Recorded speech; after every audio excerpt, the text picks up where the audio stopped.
जिन्होंने कॉमन जो कोड उन्होंने लागू करने की कोशिश की है, ये दुर्भाग्यपूर्ण है। इस देश में हर मज़हब हर कौम के लोग रहते हैं। और जब सीए का शुरू से इसको जो है वो जब पास किया गया दोनों सदन में, तो वो जो अफ़गानिस्तान में कुछ गुरुद्वारे के ऊपर एक अटैक हुआ, तो हमारे श्री नड्डा जी, जयप्रकाश नड्डा, भारतीय जनता पार्टी के वो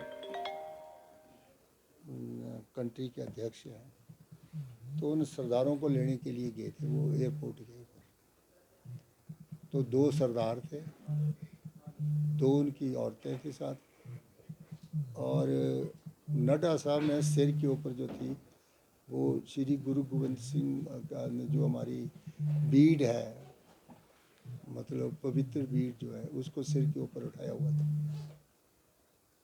नड्डा साहब ने।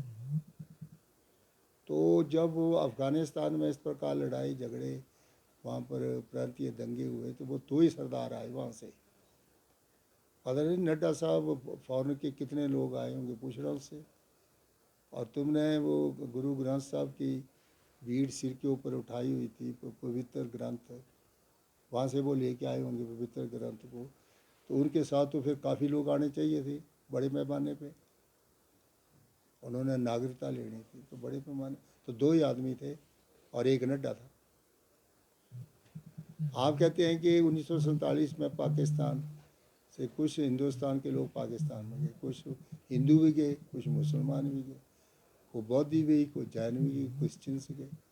तो आप सिर्फ एक कास्ट को, वहाँ पर एक मज़हब को आप बैन कर रहे हैं कि आप नहीं आ सकते। मुसलमान, पारसी आ सकता है, सिख आ सकता है, ईसाई आ सकता है, बौद्ध आ सकता है, मुसलमान नहीं आ सकता। क्यों नहीं आ सकता? मुसलमानों के रिलेशन जो है वो हिंदुस्तान में भी है, पाकिस्तान में है। वो पाकिस्तान में भी जाते हैं, हिंदुस्तान में वीज़ा लेके आते हैं, अपने रिश्तेदारों को मिल के आते हैं। अगर वो नागरिकता लेना चाहते हैं, उनको पसंद है हिंदुस्तान, तो क्या इसके ऊपर क्या हर्ज है भाई? इनकी राजनीति हमेशा बंटवारे की रही है, मज़हब की रही है, इनकी नींव ही मज़हब के ऊपर है। ये भी हिंदुस्तान में मज़हब की सरकार लाना चाहते हैं। हिंदुत्व क्या है? एक ही मज़हब के लोग हों, जो कभी हुआ?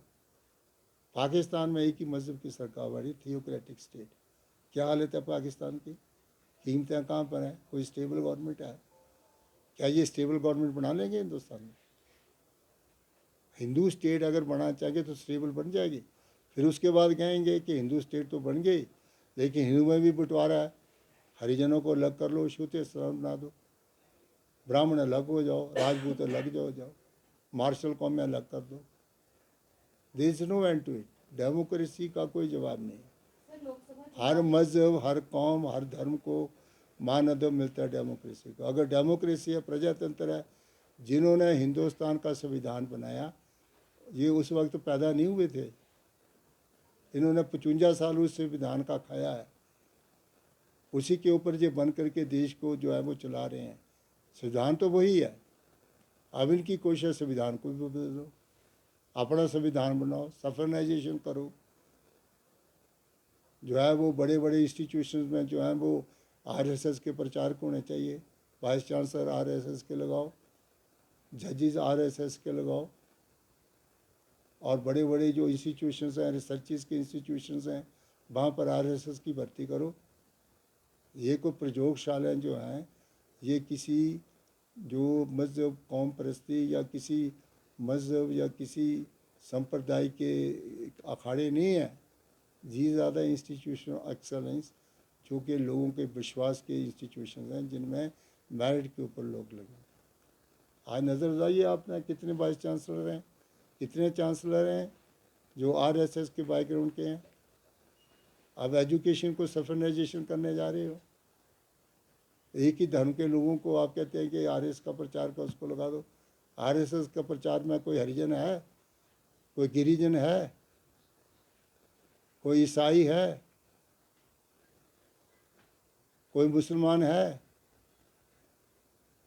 कोई शेड्यूल कास्ट है, कोई शेड्यूल ट्राइब्स है, वो कहाँ जाएंगे? तो ये सब चीज़ें जो हम देख रहे हैं, ये एक बड़ा हिंदुस्तान को ये सवजवाग दिखाने का कार्यक्रम है। और जो कुछ हो रहा है ये देश के हित में नहीं है। ये इस डेमोक्रेसी का लास्ट चुनाव है, ये मैं आपको बता दूँ। लास्ट, ये कॉन्स्टिट्यूशन को प्रोटेक्ट करने का चुनाव नहीं है, ये कॉन्स्टिट्यूशन को बदलने का कोशिश की जा रही है कि इसको बदलो और इसको जो है अपना रंग दिया जाए। ये है इसके लिए डेमोक्रेसी को जो है वो कॉन्स्टिट्यूशन को इनसे खतरा है। कॉन्स्टिट्यूशन ठीक बना हुआ है लेकिन चलाने वालों से खतरा है उसका, ये मैं बताना चाहता हूँ।